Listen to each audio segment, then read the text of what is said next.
Hi everyone, welcome to my YouTube channel. My name is Tabitha and today we are going to talk about how to pick high quality companies for dividend stocks investing. So how do you do this thing? So if you want to invest for dividend investing, if you want to invest for dividends, so how do you pick these high quality companies that you want to keep for a very long time and collect your dividend as your income? So how do you do it? So what do you look at? So we are going to look at this one today. So subscribe for more videos if you're new to this channel. If you have already subscribed and you're a returning subscriber, thank you for supporting me and I appreciate your business. So now let's look at this thing. So what do you look at when you want to pick a high quality companies that you want to keep for maybe 20 years, 50 years, 10 years, or maybe even a year? So what do you look at? So you look at the financial strength of the company. So what are these financial strengths of a company? So you have to look at the low debt. So when you're looking at the low debt, it helps you to determine whether they are having that high cash flow that would pay you dividend every month or every quarter. So you look at the equity or debt ratio, evaluate how heavily a company has borrowed. So this help you to determine if it's a good company or not. And the debt has to be low. It should not have the ratio of more than 50%. So it has to be 50% and below. So that take care of the low debt. So, but there are more factors into low debt. So sometimes when you're doing something, you need to understand why. So because we have a low debt, so why will you want the company to have a low debt? So what are the impacts of having a heavy debt? So we are continuing on the low debt. Why will you want the company to have a low debt? Another way of looking at the company, if they are capable of paying off their debt, is by looking at the profit, the gap between the gross profit and the debt they have. So are they able to make profit that can pay off debt? So if you cannot check the debt ratio, you can look at the profit and compare with the debt that they have to pay every year. Gross profit must be predictable and reliable. So that's the thing. What are the effects of heavy debt? So why will you not want the company to have a heavy debt? So if it has a low debt, and then it's good. But if it have a heavy debt, so what are things that you want to avoid for heavy debt company? So this heavy debt can easily wipe out the company. So the companies have to have a low debt. So those companies with heavy debt can easily be lost because they have to pay debt before they do anything else. Debt assume higher priority in a company's expenditure. So if anything happened to the company, they're not making good money, and then they have to pay debt before anything else. Cash flow will reduce and affect dividend payment. So if the company has heavy debt, you know what is going to happen next. There will be low cash flow and there will be low dividend payout. And then the next thing, they will cut their dividend.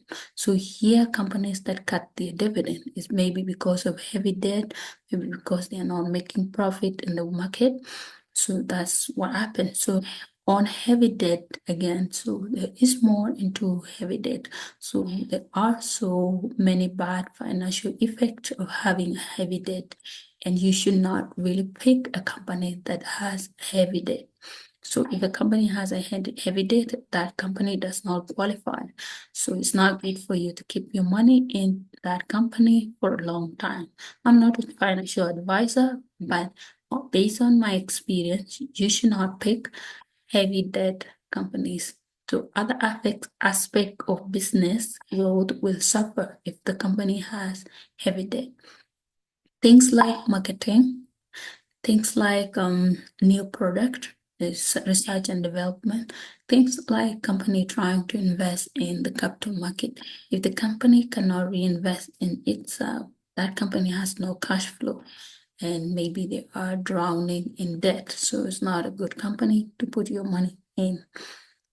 So more on the financial strength of a company for you to pick a high quality dividend stock for a long time. So those are the ones you have to check at the low debt, and then effects of heavy debt. We already checked those ones. So now let's move to strong cash flow. So why will you want a company to have a very strong cash flow? Because you need dividend, first of all. You also need this company to be strong enough to invest in itself and continue to make business for years. So you have to check the cash flow of this company. Payout ratio, which is earning divided by dividend, has to be 60% or less. If company is paying more percentage to the the investors and all this stuff, it means this company is not going to sustain itself, and they might not continue to make that cash flow or more earnings and all these things. That company might go bankrupt.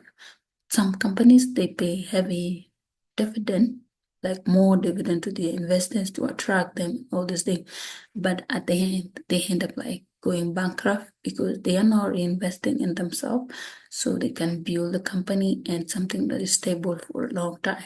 So other stocks like utilities and real estate trusts might have a payout that is more than 60%. Other than that, more stocks should have less than 60% for a good.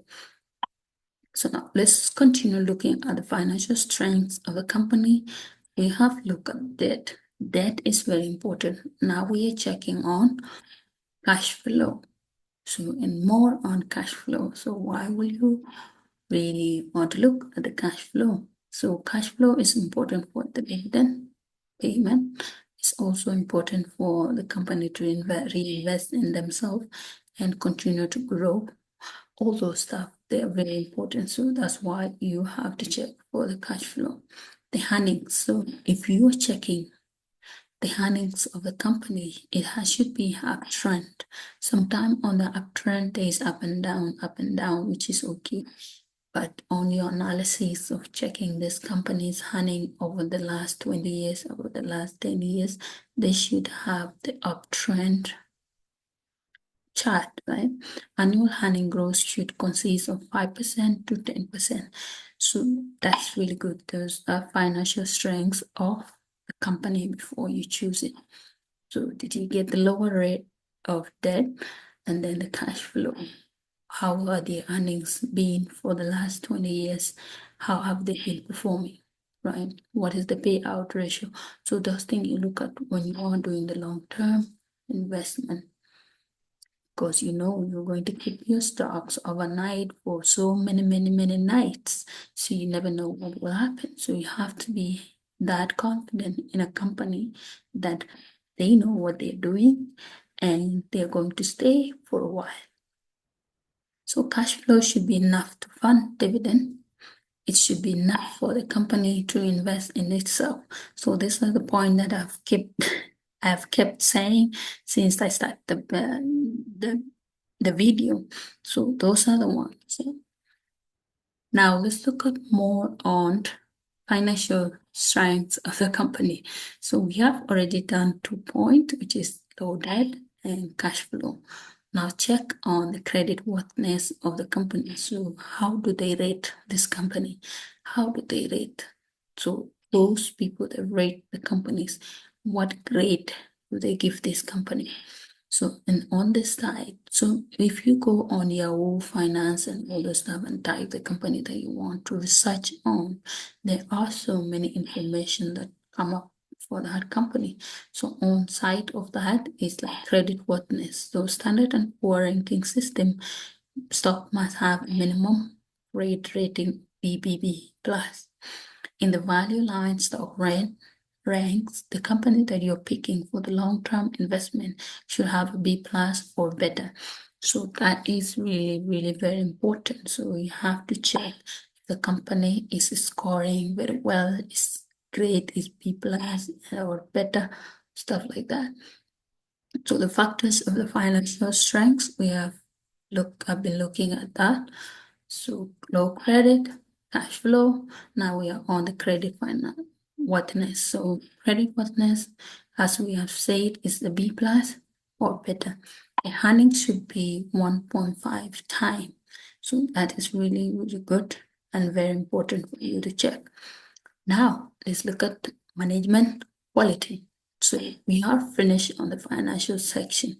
But even if the finances are very good and they're doing well, don't you think like maybe management can cause problems? So maybe management could cause problem. Maybe they want to put their own interest or all this and that and that.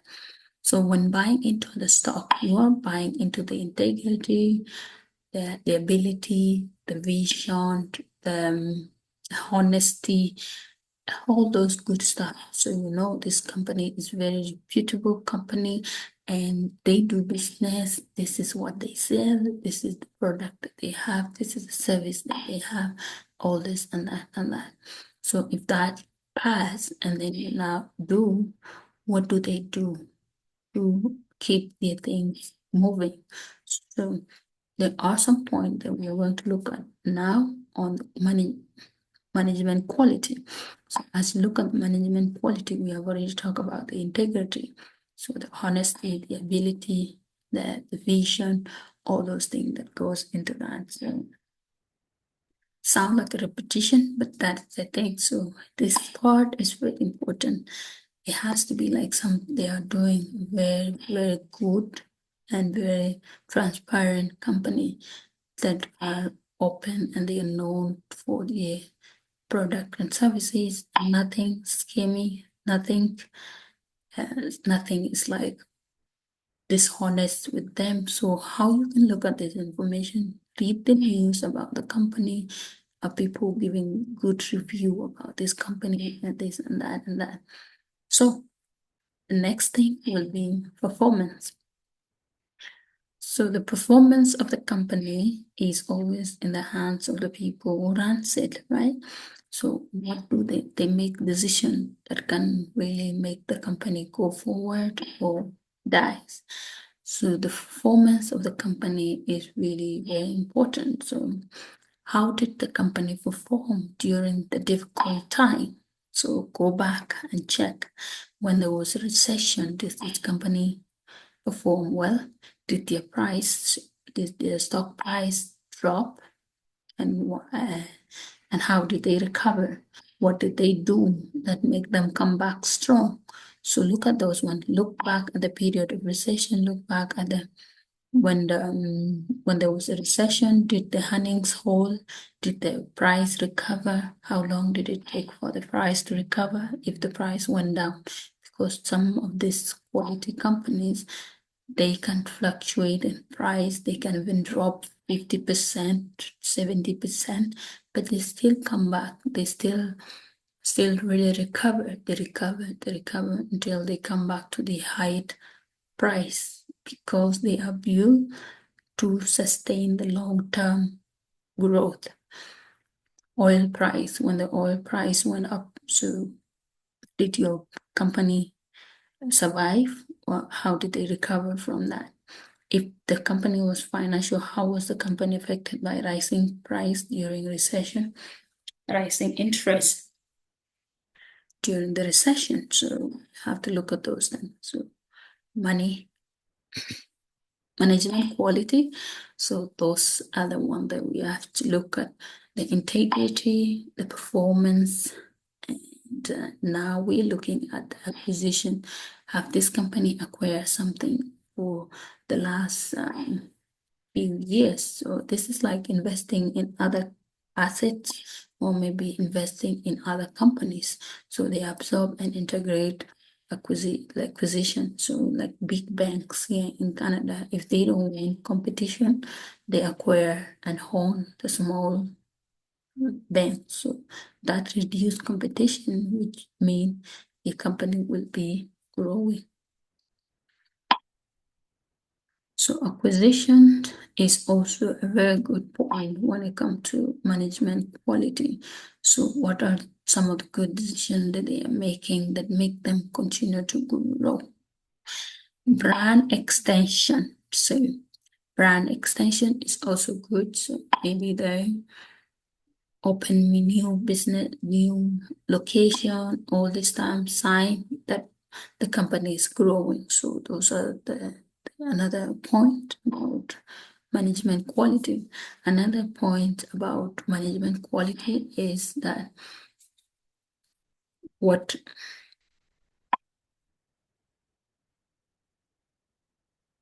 franchise. Franchise is a sign of the company that is really growing. So if they can also involve other people in doing business with them, and then it's the sign that the company is expanding and they're well established and people want to invest in it. So that's another point for management quality.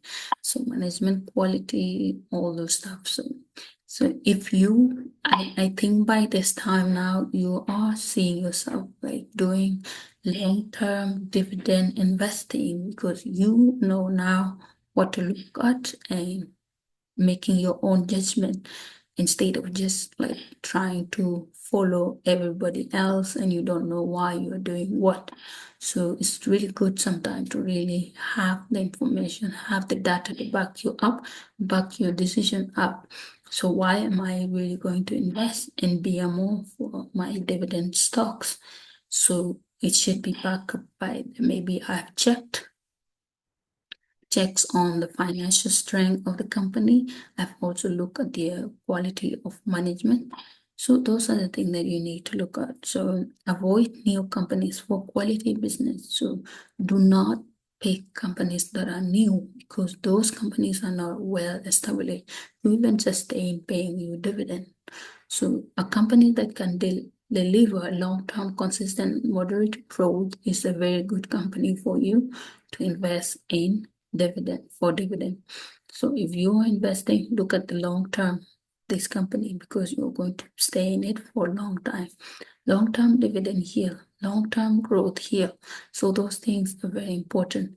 And I hope this video is really very informative and I hope to see you next time. If you haven't subscribed yet, subscribe for more videos.